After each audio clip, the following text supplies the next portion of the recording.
ভাইরা, আজকে মহাপবিত্র রবিউল আউয়াল মাস, মহাপবিত্র রবিউল আউয়াল মাস, যেই মাসে আমাদের দয়ার নবীজি নূর নবীজি দুনিয়ার জমিনে শুভাগমন করেছে, ঠিক কি?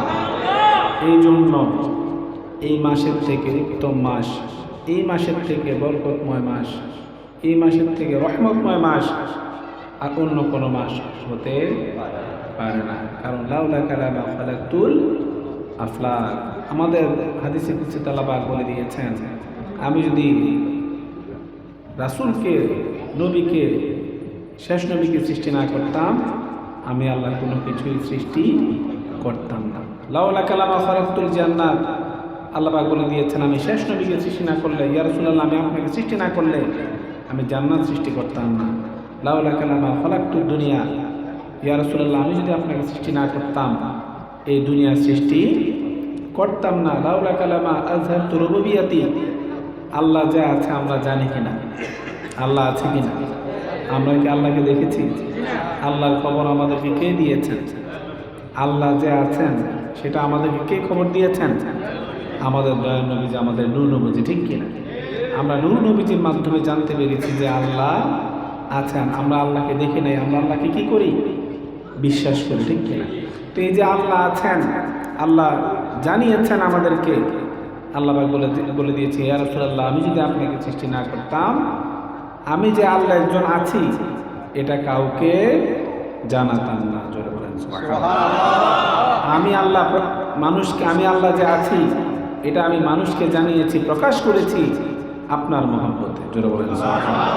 তাহলে সেজন্য আল্লাহ পাক যত কিছু সৃষ্টি করেছেন, দুনিয়া, জান্নাত, যত কিছু আল্লাহ পাক নিজে, আল্লাহ আছেন সেটা সবার কাছে প্রকাশ করেছেন। সব কার মহব্বতে? কথা বলেন, কার মহব্বতে? আমাদের নূর নবীজির মহব্বতে, ঠিক কিনা? আমাদের নূর নবী যদি রবিউল আউয়াল মাসে দুনিয়ার জমিনে আগমন না করতেন, কোনো কিছুই হতো না, ঠিক কিনা? সেজন্য রবিউল আউয়াল মাসের থেকে রবিউল আউয়াল মাস হলো সবচেয়ে বেশি বরকতময়, রহমতময় মাস, ঠিক কিনা? কারণ আমাদের নূর নবীজি এই রবিউল আউয়াল মাসে দুনিয়ার জমিনে আগমন করেছেন। তো ভাইরা আমার, এই মাসে আজকে আমাদের মামুন ভাইয়ের বাসায় মাহফিল হচ্ছে নিচতলায়। এটা অত্যন্ত একটা রহমতময়, বরকতময় ব্যাপার, ঠিক কিনা? অন্যান্য মাসের মাহফিল আর রবিউল আউয়াল মাসের মাহফিল অনেক পার্থক্য।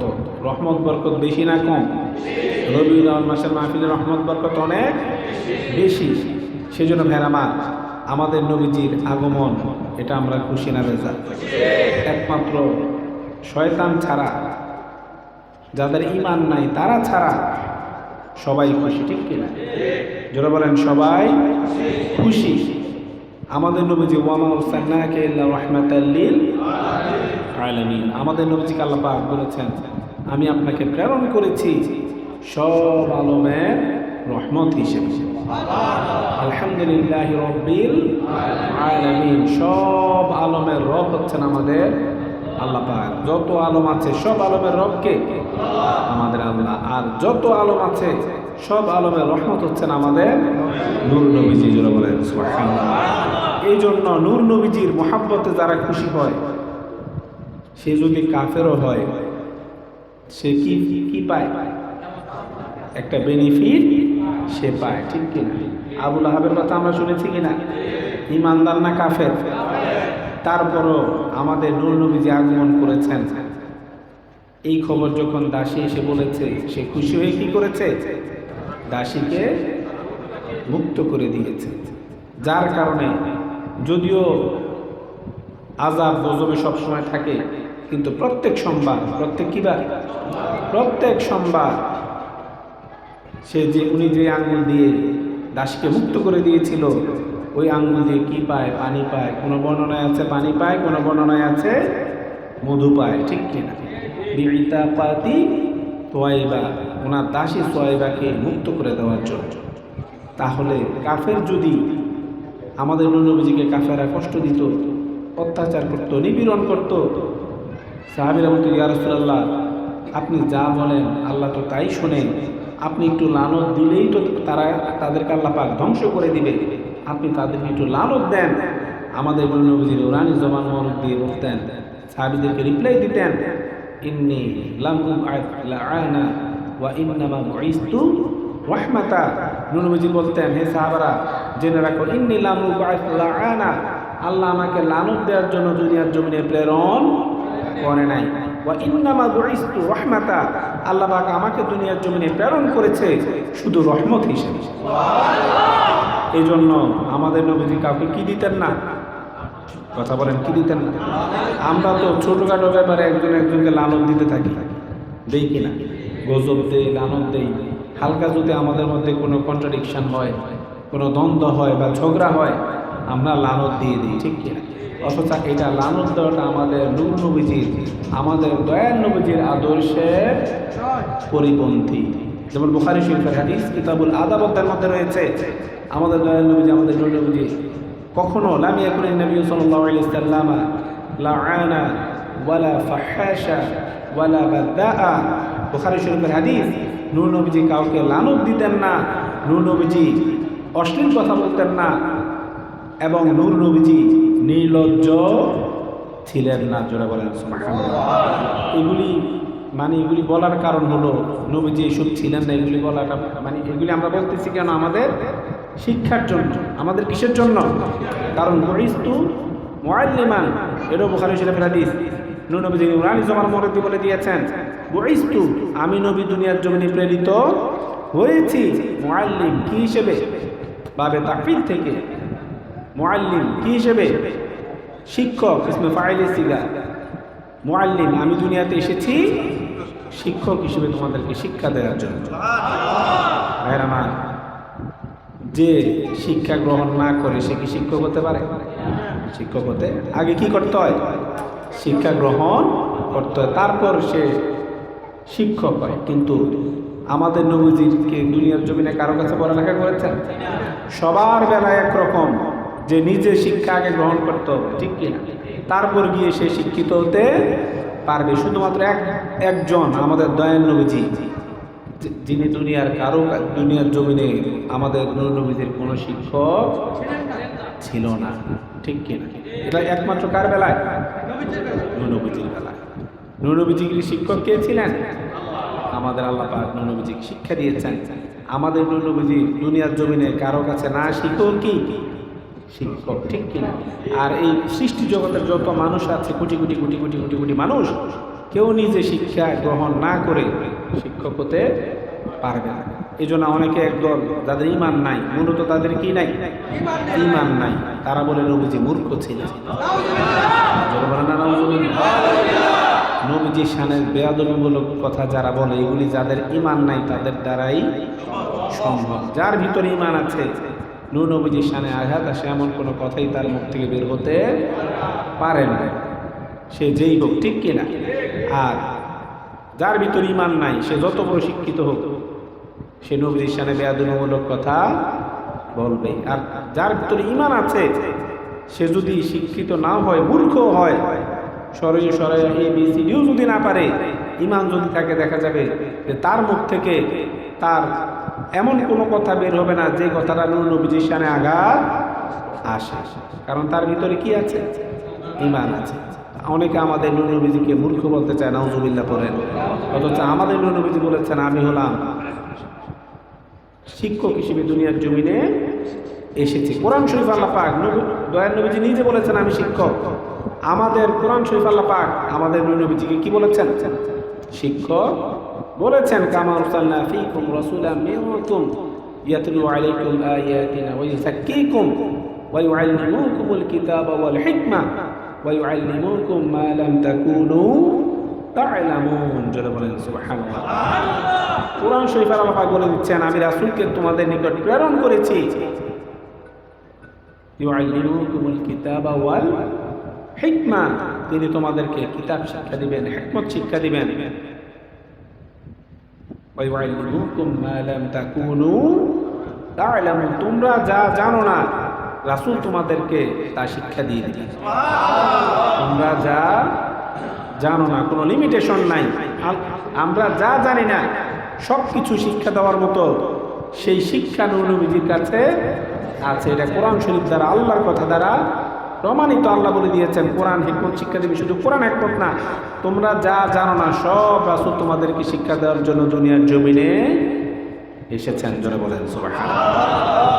এই জন্য নূর নবীজিকে নাউজুবিল্লাহ মূর্খ বলা যে বলবে সে তার ঈমান চলে যাবে, বেঈমান কাফের হয়ে যাবে। বলছিলাম আমাদের নবীজি কাফেরের জন্য কি রহমত। সাহাবারা বলতো ইয়া রাসূলুল্লাহ কাফের কি একটু লানত দিলে তো এত কষ্ট দিচ্ছে, ধ্বংস হয়ে যায়। নূর নবীজি কি বলেছেন? আল্লাহ আমাকে লানত দেওয়ার জন্য দুনিয়াতে পাঠায় নাই। বুখারী শরীফের হাদিস, নূর নবীজি কখনো কাউকে লানত দিতেন না। নূর নবীজি আপনার অশ্লীল ছিলেন না, নূর নবীজি নির্লজ্জ ছিলেন না। এগুলি বলার কারণ হচ্ছে আমাদের শিক্ষার জন্য, ঠিক কিনা? আমরা তো কথার কথা মানুষকে লানত দিয়ে ফেলি আর অশ্লীল কথা বলি কিনা? অশ্লীল কথা আমরা বলি। আমাদের লজ্জা বেশি না কম? কম। লজ্জা আমাদের কম।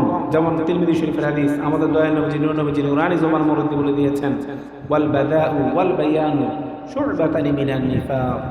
নূর নবীজি বলেছেন দুইটা বৈশিষ্ট্য হলো মুনাফিকের বৈশিষ্ট্য। কার বৈশিষ্ট্য? কয়টা বৈশিষ্ট্য? ওয়াল বাদাউ ওয়াল বায়ানু। একটা হচ্ছে নির্লজ্জতা, একটা কি নির্লজ্জতা, এবং আরেকটা হলো বেশি কথা বলা। দুইটা হলো মুনাফিকের দুইটা বৈশিষ্ট্য, মুনাফিকের দুইটা শাখা। আমরা কি আমাদের মধ্যে মুনাফিকের বৈশিষ্ট্য থাকুক সেটা চাই? তাহলে নির্লজ্জ হওয়া যাবে না। আরেকটা হলো বেশি কথা বলা যাবে না। আমরা তো মনে করি সবার ভিতরে এমন একটা টেন্ডেন্সি যে যত বেশি কথা বলে সে তত বেশি মনে হয় জ্ঞানী, ঠিক কিনা? মূলত যে কথার মানুষ সময়টা না যা, নূর নবীজি বলেছেন যে চুপ থাকে সে মুক্তি পেয়ে যায়। তো বেশি কথা বলা এবং আপনার নির্লজ্জত হলো মুনাফিকের দুইটা শাখা। এই যে আজকে এত কষ্টের বিনিময়ে আমাদের মামুন ভাইয়ের বাসায় মাহফিল অ্যারেঞ্জ করা হয়েছে, আজকে মাহফিল সার্থক হয়ে যাবে যদি আমরা কিছু শিখে যাই, ঠিক কিনা? যদি আমরা কিছু শিখে যাই। আর না হয় একটু আগে হুজুর ওয়াজ করেছেন, তার কাউসার হুজুর, মাহবুব মানা সব হয়তো ওয়াজ করেছেন, আমরা এক কান দিয়ে শুনে আরেক কান দিয়ে যদি বের করে দেই তাহলে কোনো সার্থকতা হবে? আজকের এই মাহফিল সার্থক হয়ে যাবে। নূর নবীজির শুভাগমনের মাসে, রবিউল আউয়াল মাসের মাহফিল, আজকের এই মাহফিল সার্থক হয়ে যাবে যদি আমরা 5 ওয়াক্ত নামাজ আদায় করি, ঠিক কিনা? আজকের এই মাহফিল সার্থক হয়ে যাবে যদি আমরা মা বাবার খেদমত করি, ঠিক কিনা? কারণ মা বাবা যার উপর খুশি আল্লাহ এবং আল্লাহ রাসূল তার উপর খুশি। মা বাবা যার উপর রাগ আল্লাহ এবং আল্লাহ রাসূল তার উপর রাগ। সেজন্য মা বাবার খেদমত আমরা করতে চাই কিনা? জোরে বলেন চাই কিনা? মা বাবা কেমন জিনিস, কেমন রহমত, কেমন বরকত, কেমন নেয়ামত। দুনিয়ার জমিনে আল্লাহ আল্লাহ রাসূল পাক পাঞ্জাতনের পরেই হলো মা বাবার স্থান, ঠিক কিনা? আল্লাহ আল্লাহ রাসূল পাক পাঞ্জাতনের এরপরে কাদেরকে মর্যাদা দিতে হবে? মা বাবাকে মর্যাদা দিতে হবে। সবচেয়ে বেশি আপনি ভালোবাসবেন আল্লাহ রাসূলকে এবং পাক পাঞ্জাতনকে। তারপরে আপনি ভালোবাসবেন, সম্মান করবেন আপনার মা বাবাকে, ঠিক কিনা? তারপর আপনার অন্য পীর সাহেব, আলেম ওলামা, মুফতি সাহেব, কিন্তু আগে মা বাবা, ঠিক কিনা? সেজন্য ভাইরা আমার, মা বাবা কেমন রহমত। যে ব্যক্তি মার চেহারার দিকে একবার মুহাব্বতের সাথে তাকাবে, কতবার? একবার মুহাব্বতের সাথে তাকাবে। আমাদের দয়া নবীজি নূর নবীজি নুরানি জবান মুরব্বি বলে দিয়েছেন কাতাবাল্লাহু লাহু বিকুল্লি নাযরাতি হাজ্জাতান মাবরুরাতান। যে ব্যক্তি তার মা বাবার চেহারার দিকে মুহাব্বতের সাথে মাত্র একবার তাকাবে, কাতাবাল্লাহ, আমরা জানি আমাদের দুই কাঁধে কয়জন ফেরেশতা আছে? 3 জন। কয়জন? 2 জন। কিরামান কাতিবিনা ইয়ালামুনা মা তাফআলুন। 2 জন ফেরেশতা আছে আমাদের দুই কাঁধে। আমরা যখন ভালো কাজ করি সেটা ডান কাঁধের ফেরেশতা লিখে, আমরা যখন খারাপ কাজ করি সেটা বাম কাঁধের ফেরেশতা লিখে ফেলে। 2 জন ফেরেশতা আছেন। কিন্তু এখানে হাদিসের লফজ দেখেন, মা বাবার কেমন মর্যাদা, মা বাবার কেমন নেয়ামত। আমাদের নূর নবীজি নুরানি জবান মুরব্বি বলে দিচ্ছেন যে ব্যক্তি মা বাবার চেহারার দিকে একবার মুহাব্বতের সাথে তাকাবে, কাতাবাল্লাহ, কে লিখে দিবে? আল্লাহ পাক। কাতাবাল্লাহ, আল্লাহ পাক নিজে লিখে দিবে। বিকুল্লি নাযরাতান হাজ্জাতান মাবরুরাতান, আল্লাহ পাক ওই ব্যক্তির আমলনামায় একটা মকবুল হজের সওয়াব লিখে দিবে। লক্ষ লক্ষ টাকা খরচ করে আপনি হজ করতে যাবেন, এসে আপনি হজ কবুল হয়েছে সেটা সিউরিটি দিয়ে বলতে পারবেন না। হজ কবুল হতেও পারে, নাও হতে পারে, অথচ আপনি খরচ করে ফেলেছেন লক্ষ লক্ষ টাকা, ঠিক কিনা? লক্ষ লক্ষ টাকা আপনি খরচ করে ফেলেছেন, কিন্তু এটার কোনো সিউরিটি নাই। হজ করতে হবে, তার মানে এই না যে হজ কবুল হবে না, আমি এটা তো শিওর না, আমি তাইলে হজ করবো না, এটা আবার করা যাবে না। হজ হজ যাদের উপর ফরজ, ওয়ালিল্লাহি আলান নাসি হিজ্জুল বাইতি মান ইসতাতা ইলাইহি সাবিলা, যার আপনার যদি হজ করার এবিলিটি থাকে, আর্থিক এবং শারীরিক যদি সামর্থ্য থাকে, আপনাকে হজ করে ফেলতে হবে। হজ কি করতে হবে? ফরজ আদায় করে ফেলতে হবে। এবার যদি 30 বছর বয়সে সামর্থ্য থাকে, 30 বছর বয়সে আপনাকে হজ করা ফরজ। এই সামর্থ্য যদি আপনার 25 বছর বয়সে থাকে, যখনই আর থাকে, 25 হোক, 30 হোক, 35 হোক, 40 হোক, যখনই আপনার, অনেকে মনে করে না গুনাহ টুনা আরও বেশি করে নেই, বয়স একটু বাড়ুক এরপর হজ করব, এটা না। মূলত হলো যখন আপনার তাওফিক, তখনই আপনাকে কি করে ফেলতে হবে? হজ করে ফেলতে হবে, ফরজ আদায় করে ফেলতে হবে।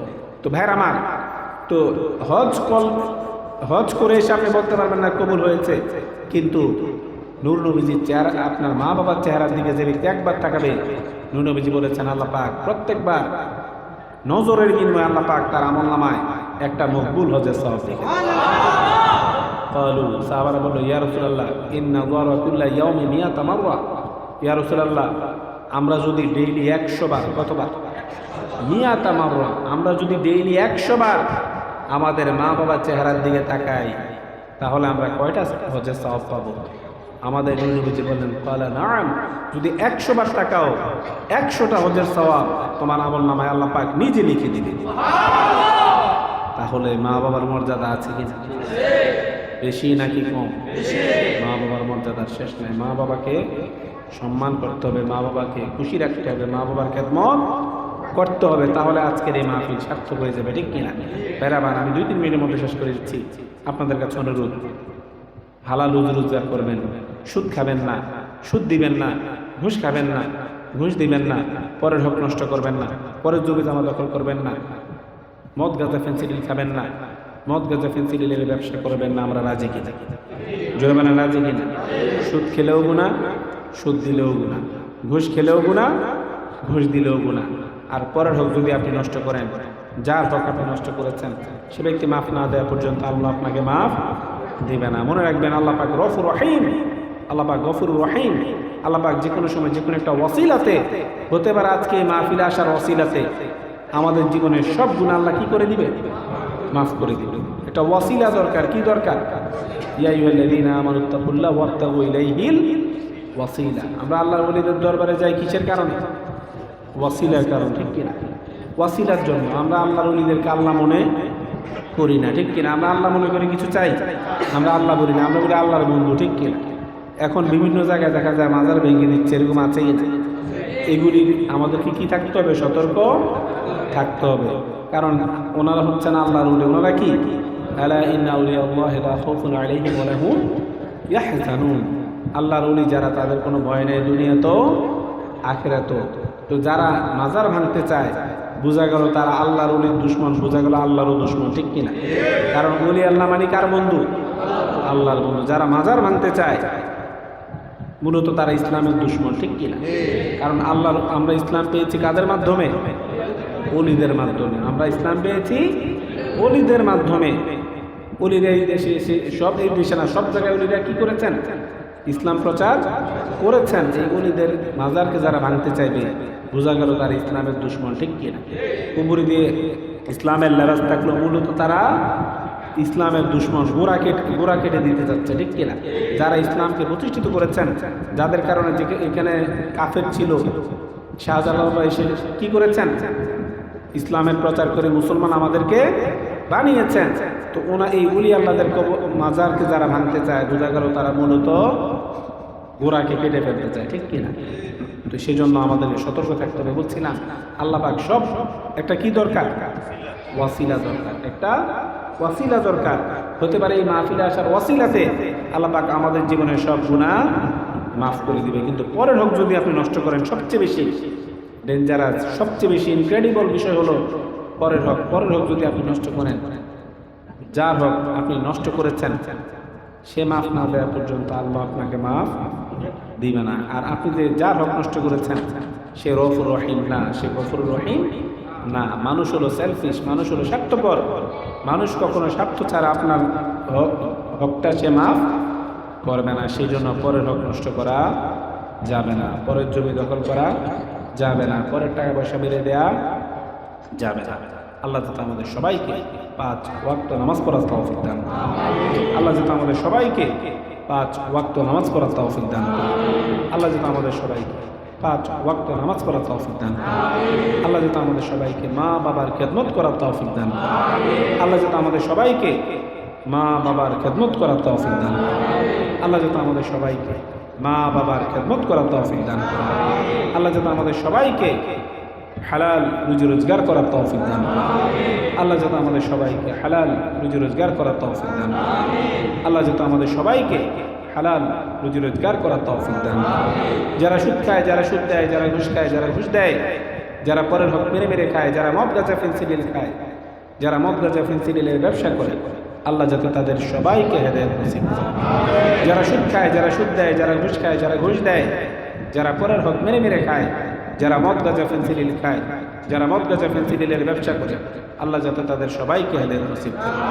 যারা সুদ খায়, যারা সুদ দেয়, যারা ঘুষ খায়, যারা ঘুষ দেয়, যারা পরের হক মেরে মেরে খায়, যারা মদ গাঁজা ফেন্সিডিল খায়, যারা মদ গাঁজা ফেন্সিডিলের ব্যবসা করে, আল্লাহ যাতে তাদের সবাইকে হেদায়েত নসিব করেন। আসসালামু আলাইকুম ওয়া রাহমাতুল্লাহি ওয়া বারাকাতুহু।